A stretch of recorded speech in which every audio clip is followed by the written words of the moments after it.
Как всегда, в воскресенье вас ожидает свежий выпуск новостей MMORPG за неделю. Сегодня поговорим про анонс новой игры по вселенной Lineage, новые PvP и другие нововведения Throne and Liberty, тотальное закрытие Blue Protocol и многом другом. Не забываем подписываться на канал, напоминаю, это лучший способ поддержать нас как контент-мейкеров. Также довожу до вашего сведения, если вы не в курсе, ролики Гоха Медиа дублируются в нашем ВК, ссылку можно найти в описании. Ну и еще крайне рекомендую обратить внимание на мой Телеграм, там есть чатик, где мы непосредственно общаемся, есть самые свежие новости жанра MMORPG с моими комментариями, а с недавних пор я туда еще и перезаливаю видео с Гоха Медиа. Меня зовут Мадлер, это портал Goha.ru, и мы начинаем. Ребятки, если вы по какой-то неведомой мне причине до сих пор не определились с площадкой, которая позволит вам именно из наших широт прежде всего затариваться играми без всяких проблем, то у меня для вас хорошие новости даже. Во-первых, площадка, которая вам нужна, это определенно Keys for Gamers. Невероятное количество всевозможных предложений, новинки игровой индустрии, популярные игры, простая и быстрая покупка внутриигровой валюты, в том числе и в MMORPG, как оказалось. Здесь этот пункт тоже есть, 62 товара, и именно здесь я, кстати, окончательно для себя выяснил, что Fortnite это MMORPG. В скобочках, конечно же, нет, но это не отменяет того факта, что предложений здесь очень и очень много. Выбор обширен. Предстоящие релизы, игровые поинты, подписки на PlayStation Plus и Xbox Game Pass, очень много разного программного обеспечения, гифт-карты и многое-многое другое. Во-вторых, и это крайне важно, с нашим промокодом, вы никогда не догадаетесь каким, Гоха, вы получаете еще и 20% скидку. И вот с этой самой 20% скидкой цены на Keys for Gamers становятся максимально сладкими. Ну а учитывая то, что эта площадка еще и торговая, более того, она прежде всего торговая, и торговаться здесь не то чтобы запрещено, это разрешено и поощряется, ну я не знаю, есть что-нибудь более сладкое, чем и так максимально сладкое?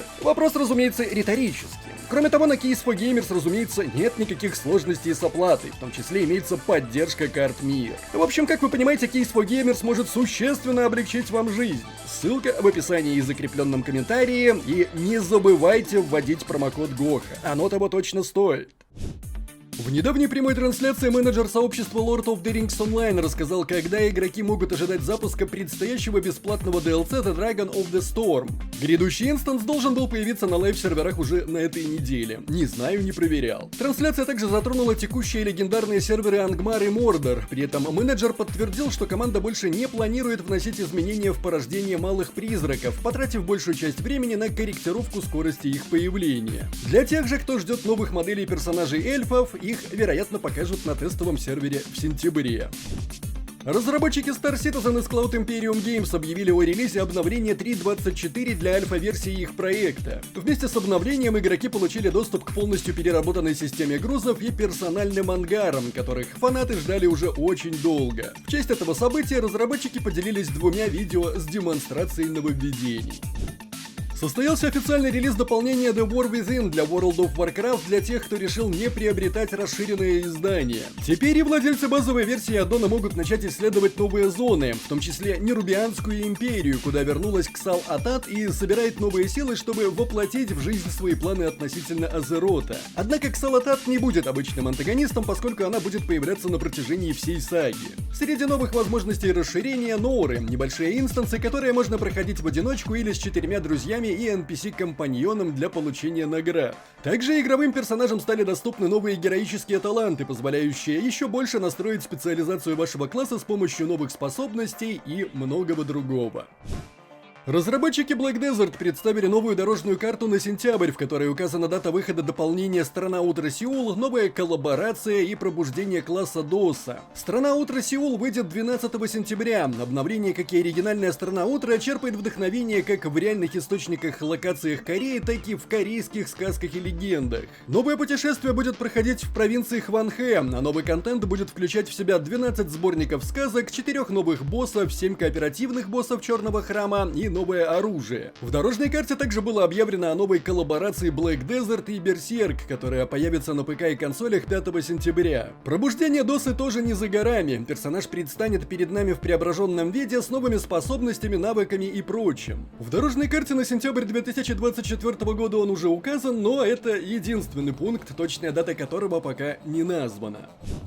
Робин Хенкис из Sandbox Interactive в новом девблоге рассказал о том, что будет дальше с ММО-песочницей Albion Online. Ребаланс дорог Авалона сделал этот контент конкурентоспособным и привел к устойчивому росту активности в этой функции, как для PvE, так и для PvP игроков. И хотя команда довольна этим патчем, следующее ежеквартальное обновление будет в большей степени сосредоточено на открытом мире. Sandbox Interactive хочет сделать открытый мир более привлекательным для одиночных игроков, а также увеличить награды за групповой контент среднего размера, повысить интерес игроков к внутренним запредельям и в целом просто сделать PvE лучше и прибыльнее. Пожалуй, наиболее примечательно то, что план одиночной игры включает в себя новую механику, которая позволит вам быстрее проникнуть в запредельные земли, снижая риск быть убитым возле портальных городов.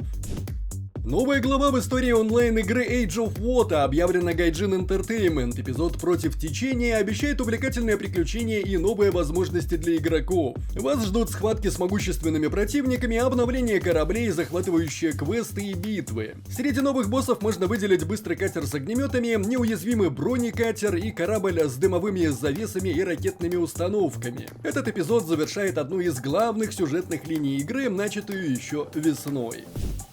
Для Паля вышло обновление, в котором игроки найдут новые плюши, новые предметы декора, ряд улучшений домашнего участка и новую коллекцию наград за вход в игру. В свежем обновлении Singularity 6 вносит ряд улучшений и добавляет несколько новых вещей, которые можно делать и собирать.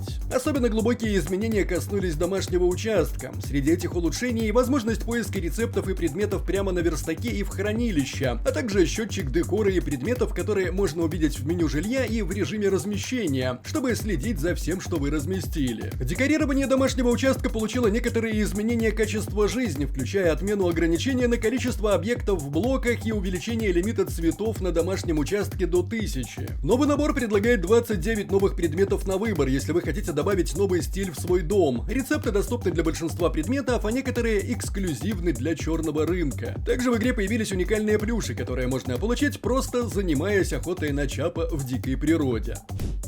Видео о создании художественного стиля и с новыми кадрами из Legend of Ymir было опубликовано разработчиками этой кроссплатформенной MMORPG. Нам рассказали о творческом процессе и показали, какие источники вдохновения использовали при создании персонажей и мира игры. Это первое видео в серии материалов, предназначенных для знакомства с проектом. Планируется, что общее число роликов составит не менее 6.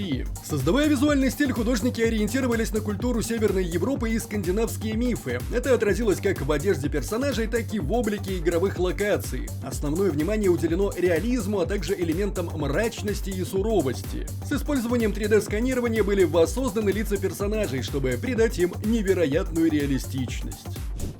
Компания Bandai Namco объявила о прекращении обслуживания Blue Protocol в Японии. В свою очередь, Amazon также подтвердила, что мировой релиз отменен в связи с остановкой поддержки. Японская версия останется активной до 18 января 2025 года. Сообщение об этом появилось на японском и английском сайтах игры. На японском языке также вышло видео с анонсом и финальной дорожной картой. Команда продолжит добавлять новый контент и обновлять игру до ее закрытия. Платная валюта больше не продается, и деньги за покупку возвращаться не будут. Что же до причин прекращения разработки, то внятных я так и не услышал. Одни сожаления. Разработчики MMORPG Throne and Liberty поделились планами на осеннее обновление. Для начала про второй сезон Challenge Dimensional Circle, в котором игрокам необходимо проходить усложненные версии кооперативных подземелий. В процессе должны появиться руны более высокого уровня, причем это касается как максимального уровня, так и минимального, что позволит новичкам не чувствовать большого разрыва с ветеранами. Кроме того, в планах команды есть пункт по изменению снаряжения персонажей. Это касается усиления Т2 вещей, оружия с архибоссов и общего пересмотра параметров экипировки. Новые артефакты снова перенесли, на этот раз на осень. В планах также изменение механики Guardians, которую ждет отдельный анонс. Тогда же расскажут о новых навыках для оружия и увеличат панель скиллов персонажа. Лучники получат исправление, которое снизит их эффективность. Ну и помимо прочего, осенью ожидается новая территория с постоянно действующим ПВП. За подробностями отправляю вас к нашему недавнему видео. Вот вам на него подсказка, если пропустили. Новая игра под названием Journey of Monarch была анонсирована компанией NCSoft. Она создана на основе популярной франшизы Lineage. 9 сентября появятся детали проекта на специальном тизер-сайте. При этом планируется выпустить проект уже в 4-м квартале 2024 года. Главной темой игры стали средневековые меч и щит, которые символизируют основу франшизы Lineage. Предположим, что речь идет о новой ММО в популярной вселенной, ведь ранее утечка подтверждала, что в работе у NC как минимум 2 проекта по Lineage. Больше на текущий момент информации нет, но на первом изображении в низком разрешении мы видим молодого человека, спящего в постели. Судя по всему, он настолько устал, что даже не стал снимать плащ и доспехи. На столе рядом с ним лежит какое-то письмо, которое было скреплено гербовой печатью. Что ж, с нетерпением ждем дальнейших подробностей. И это все новости MMORPG на неделю. Не забываем, как всегда, традиционно поставить лайк или дизлайк этому видео, поделиться им с друзьями, оставлять свои комментарии, прожать колокол, чтобы быть в курсе выхода нового контента, и подписаться на нас везде, если еще не подписаны. С вами был Мать для Ретропортал Go.ru. Еще услышимся.